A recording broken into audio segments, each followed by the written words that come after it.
Njihuni me shenjat e horoskopit që do të jenë më me fat në muajin mars. Dashi,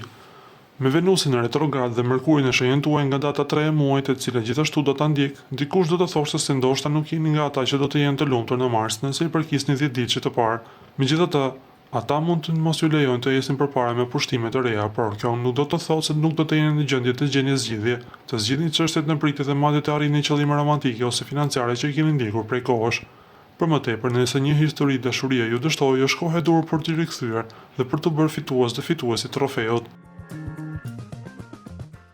Peshqit, jeni gjithashtu një nga më të favorizuarit e marsit nëse përkisni 10 ditësh të parë. Pasi si në financat ashtu dhe në jetën tuaj të dashurisë do të keni sërish mundësitë tuaja për të përmirësuar këtë fusha specifike, pasi me 2 retrograde çështjet që kanë qenë në pritje për kaq shumë mund të përparojnë apo propozimet që ju janë bërë, por që kanë qenë të pasuksesshme, mund të realizohen.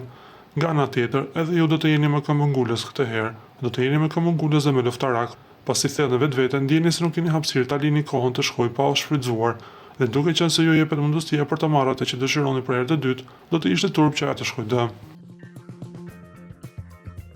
Virgjëresha, nuk do të jeni më pak me fat në mars nëse keni lindur në 10 ditën e parë të muajit, pasi si Afrodita dhe në dash, ashtu edhe Mërkuri, e cila do të zhvendoset në shtëpinë tuaj të dytë, do të kthehen në retrograd gjatë muajit, duke dhënë një mundësi të mrekullueshme për të rishikuar detaje dhe çështje që lidhen me financat tuaja dhe jetën tuaj dashurie seksuale, mundësisht për të marrë disa parë që prisnit, për të mbyllur një marrëveshje me të cilën keni luftuar prej kohësh, ose për të përfunduar me çështjet pezull që ju ishin bërë barë dhe të vazhdoni përpara.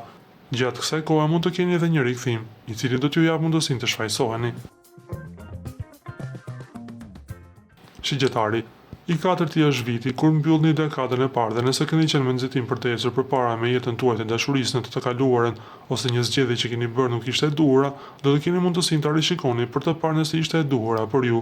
Nëse përsëri nuk i kushtova vëmendjen e duhur dhe tani të hamër rrëzia që bëre, sepse zemra jote ende rreh për dikë, do të mund ta rregullosh. Venusi dhe Mërkuri retrograd në shtëpinë tuaj të pestë mund t'ju rikthejnë në krye të podiumit dhe do të ndihmojnë të fitoni mbi personin që dëshironi. Nëse jeni tashmë në një lidhje, cilësia marrëdhënies dhe sa mirë po kaloni ju të dy, si dhe çështja e një fëmie, mund të rikthehet në plan të parë.